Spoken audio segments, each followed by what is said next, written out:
Boa noite. Boa noite.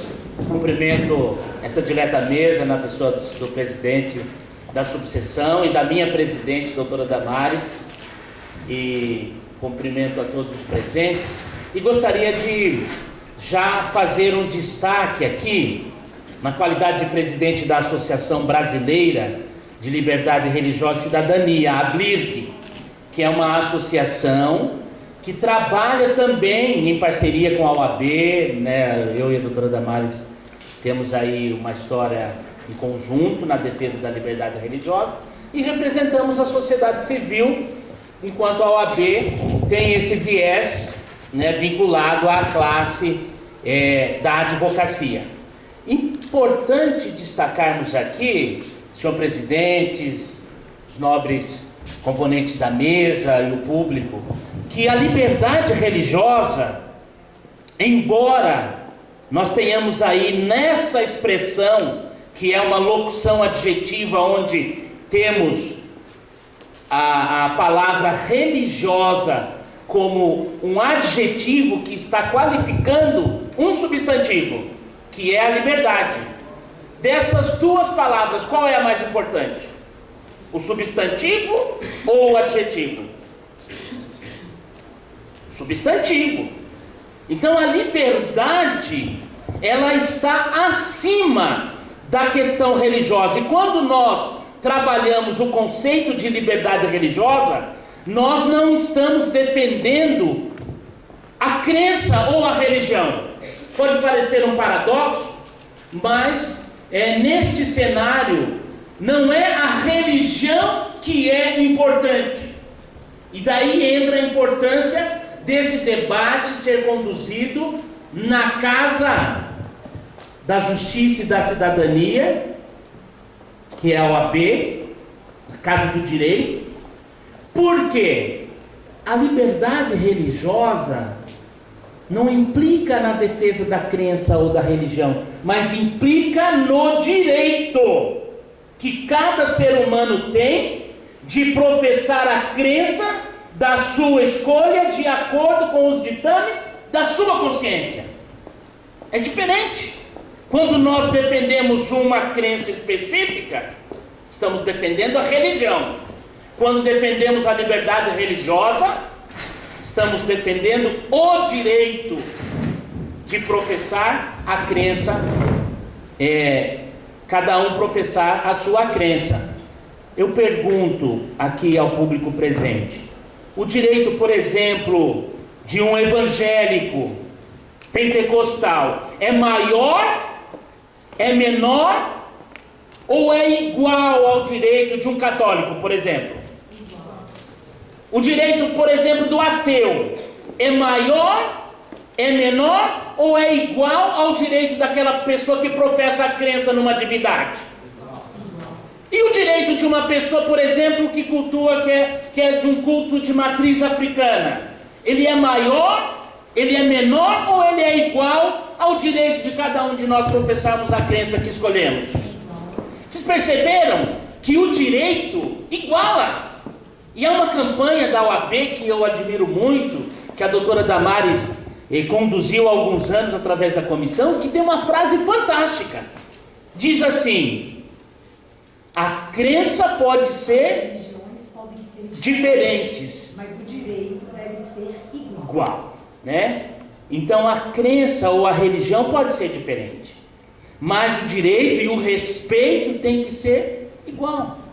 Então, neste evento que, né, muito bem aqui conduzido por essa subseção de Itaquera, da OAB, nós ficamos felizes. E eu quero trazer aqui alguns recortes sobre a intolerância religiosa no Brasil e fazer uma conclusão. Eu não vou passar todos os slides, vou sintetizar aqui a apresentação, mas antes, porém, eu quero destacar aqui uma obra. Eu até pediria para alguém tirar uma foto e compartilhar comigo depois, ó. Quero falar deste livro aqui, ó. O direito de resistir aos governos tirânicos. É uma obra escrita em 1579 e que só agora, quase 500 anos depois, foi publicada em português. E trata das guerras de religião na França do século XVI. E tem aqui elementos, senhores componentes da mesa, público que nos ouve, do contratualismo atual. Já naquela época os conceitos estavam sendo trabalhados, do constitucionalismo, direito natural, direito positivo, numa obra histórica que foi lançada na OAB ineditamente há 2 meses atrás, não é, doutora Damares? Então fica aqui o registro, tá? Se alguém tiver interesse, pode entrar no site da liberdadereligiosa.com, deixar uma mensagem que a gente dá mais informações sobre o conteúdo dessa obra. Queridos, a intolerância religiosa em discussão no Brasil.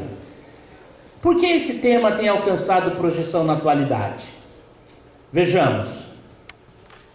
Olha, o assunto tem sido bastante discutido nos últimos anos devido à discriminação e à intolerância sobre certos grupos religiosos. Então nós temos grupos religiosos que são alvos mais frequentes de intolerância religiosa. Vamos ver. Olha ali. Essa é a Kailane. Quem lembra da Kailane? Há 3, 4 anos atrás, em 2015, ela foi atingida por uma pedra quando saía da reunião da sua religião, candomblé. Lembram disso? Foi amplamente divulgado na mídia. A Kailane. Próximo. Essa é a jovem Charliane, e aí atinge diretamente a OAB.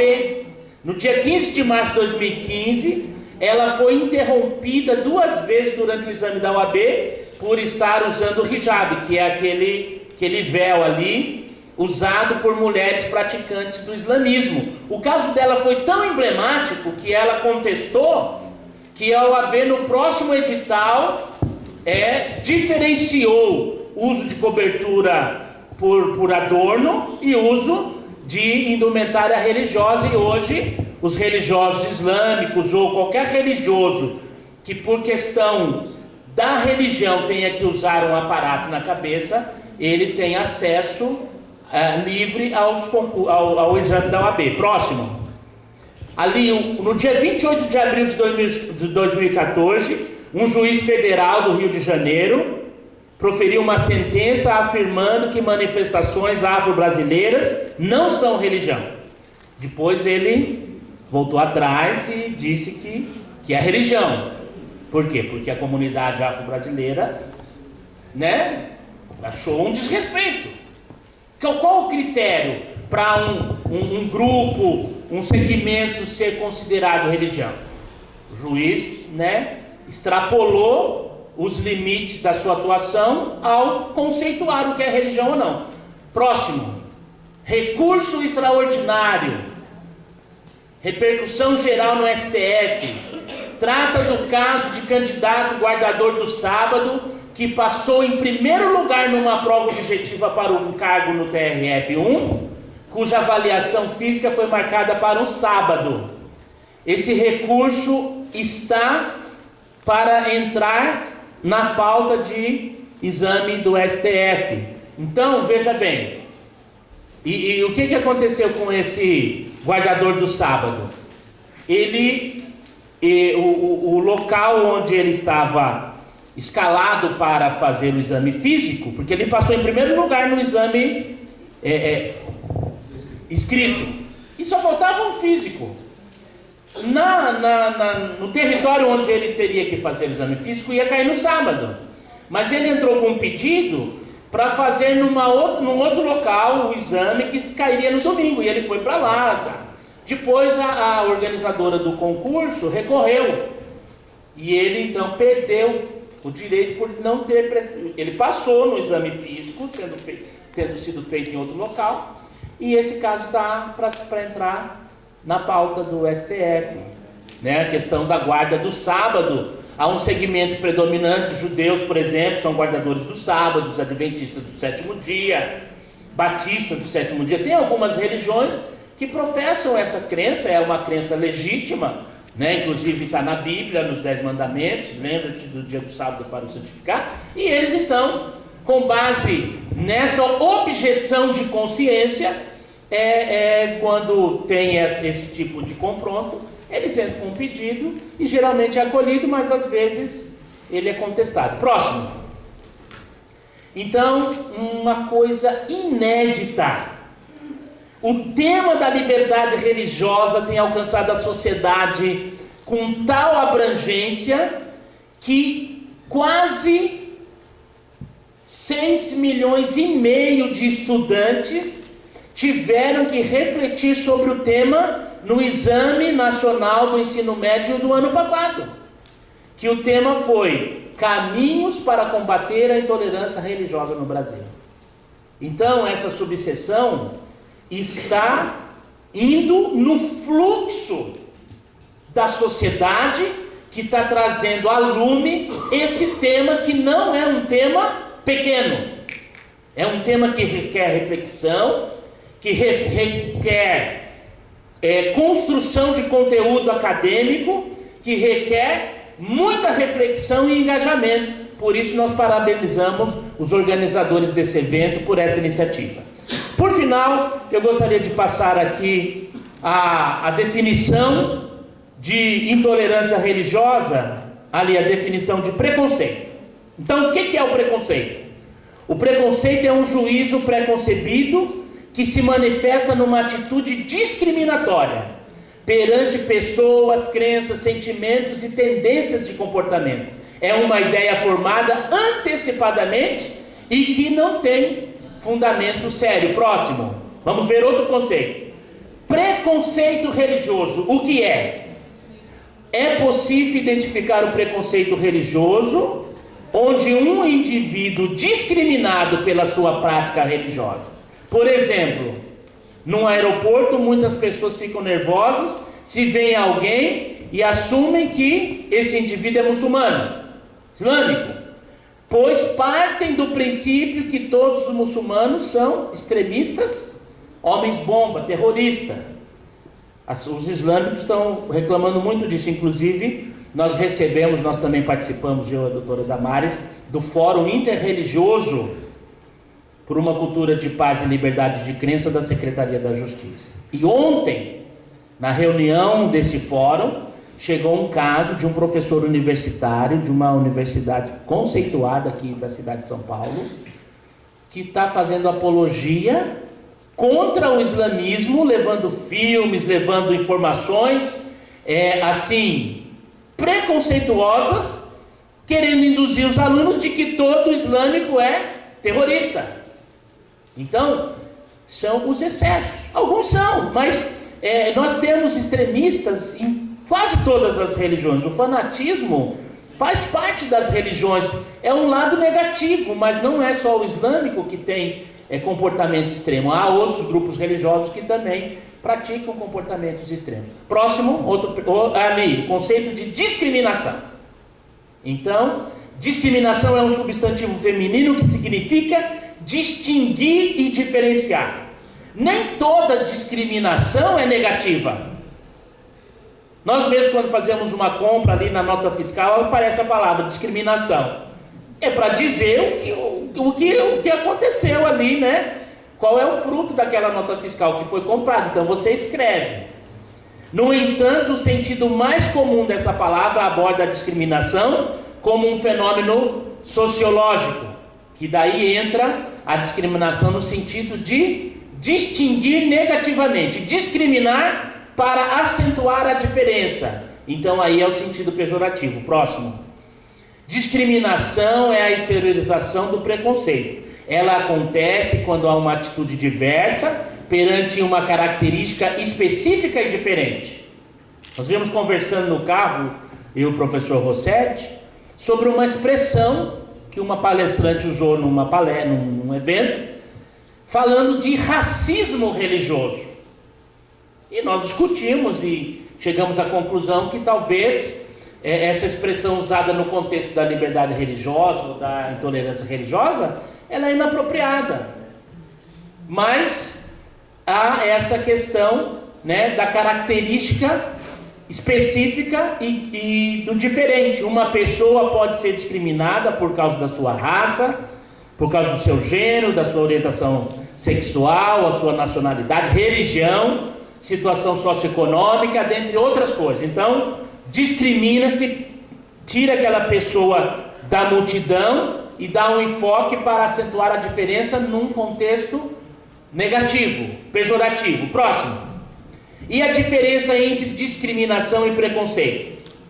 E daí eu já vou partindo aqui para a conclusão da minha fala. Olha lá, a discriminação é originada em um preconceito. E eu vou falar uma coisa aqui que vai chocar muitos. Todos nós temos preconceito. E ter preconceito não é errado. Errado é você exteriorizar. Às vezes a gente fala para algumas pessoas: olha, eu não imaginava que você era assim. Quando eu te vi pela primeira vez, não bateu, eu achava que você... Então isso é um preconceito. Quando você faz ideia de que a pessoa seja de um jeito e depois você descobre que ela é de outro, isso já é um preconceito. Onde que está o problema? Em exteriorizar o preconceito antes de tomar pé da situação completamente. Então, quando nós exteriorizamos aquele preconceito, aquele conceito que temos antecipado, nós saímos do âmbito do preconceito e entramos na discriminação. Então a discriminação é a exteriorização do preconceito. E apesar de estarem relacionadas, são coisas distintas, né? Então, o preconceito pressupõe o ato de tratar diferentemente uma pessoa por simplesmente fazer parte de uma estrutura mental. A discriminação é fruto desse preconceito, é a concretização desta forma de pensamento. Próximo. Ali está a discriminação positiva. Ela acontece quando uma pessoa que pertence a um grupo que sofre frequente discriminação é favorecida por causa disso. É discriminação positiva. Por exemplo, o regime de cotas raciais para estudantes da universidade, eles estão sendo discriminados, mas é uma discriminação positiva. Eles estão sendo discriminados para, de acordo com o conceito das cotas, eles se equalizar ali uma injustiça social, certo? Então esse é o exemplo da discriminação positiva. Próximo. Então, aí um cuidado. Diferenciar discriminação e discriminação. Essas duas palavras são parônimas, ou seja, são escritas de forma parecida, mas têm significado totalmente diferente. Olha ali o significado. Vamos ver, próximo. Discriminação significa distinguir ou separar. Discriminação é um termo jurídico que significa retirar a culpa de um crime. Então, discriminação com I é uma coisa, é separar, distinguir. Discriminar com E é então tirar a culpa, retirar a culpa de um crime. Próximo. E a última definição que eu trago aqui, não vou entrar no aspecto legislativo, porque outros palestrantes vão falar sobre isso, mas vamos destacar aqui o significado da palavra intolerância, que está sendo muito usado também na atualidade. A intolerância é o mesmo que a ausência de tolerância. Ela se caracteriza pela falta de compreensão ou aceitação em relação a algo ou alguém. Então, aquilo que eu não aceito, eu não tolero. Eu pratico a intolerância. E nessa prática da intolerância, e a intolerância ela é um passinho a mais da discriminação.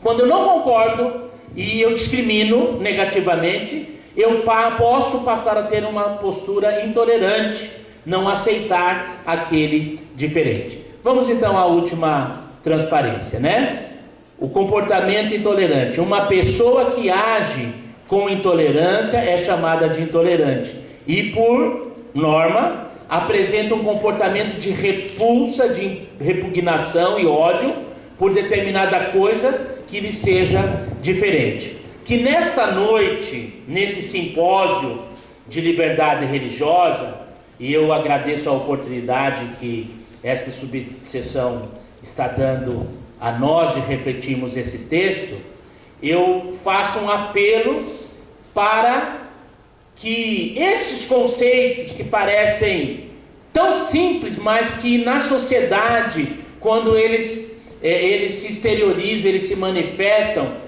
podem causar danos, inclusive emocionais, psicológicos às pessoas, que nós possamos ter uma postura de defesa, promoção e proteção da liberdade religiosa, porque cada um de nós é possuidor de um atributo que foi concedido a todos igualmente, que é o livre-arbítrio. Cada um de nós tem a capacidade de autodeterminação, e não é o outro que vai dizer para nós o que nós devemos seguir, o que nós devemos fazer, mas com autonomia cada um de nós vai seguir o seu próprio caminho e precisa ser respeitado, porque a crença pode ser diferente, mas o respeito tem que ser igual. Muito obrigado.